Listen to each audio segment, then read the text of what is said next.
இடத்துல வந்து ஆலய திருப்பணிகளுக்கு உண்டான கோரிக்கைகளுக்கு தான் இந்த இடத்துக்கு கொடிமலை உட்காந்துருக்கேன். அப்போ அந்த ஆலய வழிபாட்டுக்கு யார் உதவிகரம் செய்கிறாங்களோ அவங்களோட அணுகருக்கு அவங்களுக்கு ஆயுள் கால் உள்ள முடியும் என்னோட ஆற்றல் அணுகர்கள் பரிபூர்ணமாக நிற்கும்.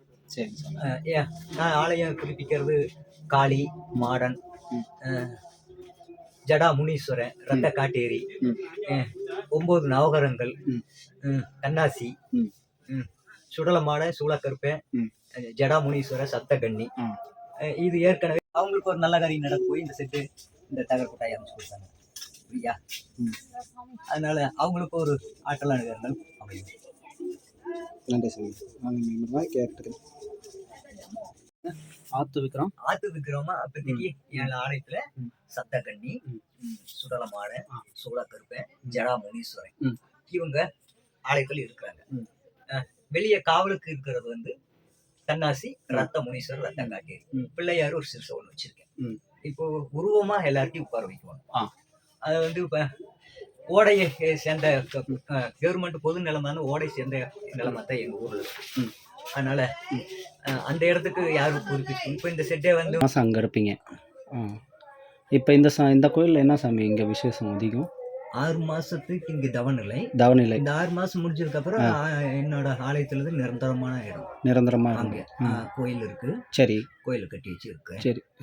இப்போ கோயிலினோட புதுப்பிக்கக்கூடிய ஒரு தன்மைக்கு தான் மக்கள் ஆசீர்வாதம் கொடுத்து ஒரு பரவாயில்ல அப்படிங்கிற ஒரு பேர் வாங்கிட்டு அந்த தன்மை இருக்கு அப்படிங்கிறது தனக்குத்தானே நான் பார்த்துருக்கேன். அப்படிங்களா?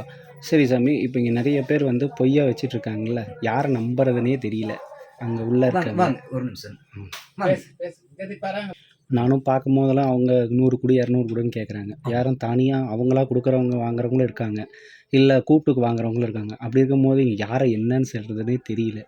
என்னோட ஆற்றல் அணுகங்கள் வந்து அமைதியாக உட்காந்துக்குவேன். சரிங்க. யாருக்கு என்னோட விபூதி கிடைக்கணும்னு ஆசீர்வாதம் அணுகிறேன். இப்போ நான் போகும்போது கூட பார்த்தேன்.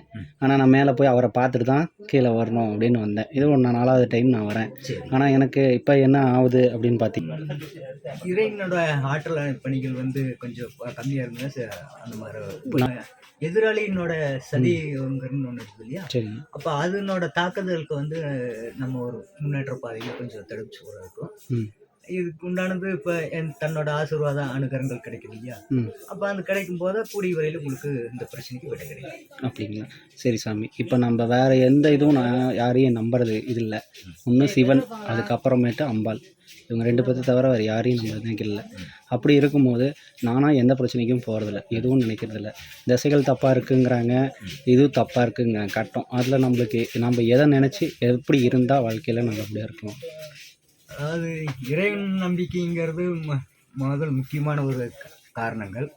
2வது ஆலய வழிபாட்டில் போகும்போது தான் நம்மளால் முடிஞ்ச அடியார்கள் இன்னும் இருக்கிற இல்லைங்களா அவங்ககிட்ட வந்து ஒரு ஆசீர்வாதம் உபதேசம் வாங்கிறது நம்மகிட்ட இருக்கக்கூடிய பிரச்சனைகளுக்கு கொஞ்சம் விடை. அதாவது உடம்பு சரியில்லைன்னா போய் ஆஸ்பத்திரியில் போய் ஊசி போடுவாங்க, மாத்திரை வாங்குறாங்க. அதுபோல் அங்கே ஆஸ்பத்திரியில் போய் ஊசி போட்டு மாத்திரை வாங்குற மாதிரி இது தான் அணுகங்கள் கிடைக்கிறது அடியார்கிட்ட வாங்குறது. சரிங்க சாமி. அது ஒவ்வொரு அடியாருக்கும் ஒவ்வொரு வித்தியாசம் இருக்கும். இப்போ ஒருத்தர் சிவன் அடியார்களாக சைவத்தில் இருப்பாங்க, ஒரு அம்மன் வழிபாட்டில் இருப்பாங்க. நீங்கள் முதல் கேட்ட மாதிரி ஒருத்தர் 10 ரூபா கொடு அப்படிம்பாங்க, நமச்சிவாயன்னு சொல்லுவாங்க. அப்போ நம்ம இந்த நிலமையில உட்காந்து நான் அந்த காலகட்டங்களில் ஒரு காலகட்டங்கள் எல்லாம் பண்ணிட்டு இருந்தேன். இப்போ வந்து ஆத்தாளை வச்சு எல்லாத்தையும் உட்கார வச்சு அக்னி வச்சுட்டு உட்காந்துட்டே இருக்கேன். அப்போ 1 ரூபா கொடுத்தாலும் சரி, யாருக்கு அந்த 1 ரூபாய் எனக்கு கொடுக்கணும்னு இருக்குதோ அது நான் ஏற்றுக்கிறேன். அதே போல் என்னோட விபூதி யாருக்கு கிடைக்கணுமோ அவங்களுக்கு தான் கிடைக்கும். கோடி பேர் வர்றாங்க, கோடி பேர் போகிறாங்க. சரிங்க சார். வாங்கலின்னு சங்கடப்படுறது இல்லை, வாங்கினாலும் நல்லா இருந்து அப்படிங்கிற ஒரு கருத்து. அப்போ என்னோட விபூதி வாங்குற அளவுக்கு அவங்களுக்கு கொடுப்பனை இல்லை. அப்படி என்கிட்ட விபூதி வாங்குற அளவுக்கு அவங்களுக்கு கொடுப்பனை இல்லை, அதுதான் உண்மை.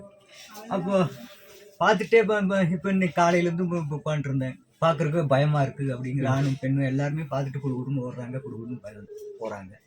அப்போ அவங்களோட அணுகரங்கள் ஆற்றல் மனப்பானதில் அமைப்பு அப்படி இப்போ நீங்க வந்து இவ்வளவு நேரம் இப்படி உட்காந்து பேசுறீங்க இந்த இல்லை எனக்கு அவ்வளோக்கா யாரை கண்டுமே ஆமா எனக்கு இதை பயம் இப்ப கிடையாது. போட்டோ எடுத்து போனாங்க இல்லையா, அவங்க ஏற்கனவே இதே மாதிரி வந்தாங்க, போட்டோ எடுத்துட்டு போனாங்க. ம் என் மூலியமா அவங்களோட ஆற்றல் நல்லா இருக்குது அப்படின்னு அவங்களுக்கும் மனசு தெரிஞ்சிருச்சு. அதனால பார்த்துட்டு சரி அப்படின்ட்டு அவங்கள நான் போகும்போது நீங்கள் சாப்பிட்டுட்டு இருந்தீங்க, ஆமா நான் சாப்பிட்றவங்க நிறுத்தக்கூடாது, அதுதான் பாவம். அதனால் நம்ம போய் மேலே போய் அவரை பார்த்துட்டு அப்புறம் கீழே இறங்கும் போது நம்ம பார்த்துக்கலாம் அப்படின்னு வந்தேன். நன்றி. யாரை பார்த்தும் பயப்படக்கூடாது தான். இறைநிலை ஒவ்வொருத்தரும் அவங்க கிட்ட இருக்கிற இறைநிலை வேற, இறைநிலையில இருப்பாங்க. என்கிட்ட நான் காட்டுற இறைநிலை வேற. ஆமா நீங்கள் சம்சாரி இல்லாத இருக்கீங்க, நம்ம நாங்கள் சம்சாரியோ அவ்வளவுதான். அவ்வளோதாங்க எனக்கும். அது போக என்னோட ஆற்றல் அணுகள் எங்க இரவும் பகலும் இறைவனே கெடிட்டு ஆ மற்றபடி எங்களுக்கு தீட்டுங்கிற அமைப்பு அது இல்லை. கிடையாது. அதனால முழுமையா எங்ககிட்ட ஒரு ஆற்றல் அணுகிறோம் இருக்கும். ம் அது ஒரு சில உள்ளங்கள்ல இருக்கிறாங்க எங்கிட்டயே விபூதி வாங்கிட்டு போய் ம் எனக்கே வருமான தடங்கள் ம் ஒரு ஆட்கள் இப்போ வராத தடங்கள் கொடுக்குறக்கும் ஆட்கள் இருக்கிறாங்க. நான் அப்பப்போ இவங்ககிட்ட ஒப்படைச்சு இதுக்கு நீயே தான் பதில் ம் அப்படின்னு இறைவங்கிட்ட சொல்லி ம் எல்லாமே சரி பண்ணிட்டு இருக்கேன். சரிங்க சாமி, நன்றி. உங்கள்கிட்ட வந்துட்டேன். நீங்கள் அது விபூதி வச்சு விடுங்க. நம்மளுக்கு அடுத்த வாரம் வந்தபோது உங்களுக்கு அடுத்த மாதம் நான் வந்தால் 15 வருஷம் பெற்று பெருவாழ்வாழ் வாங்கிட்டு நன்றி சாமி.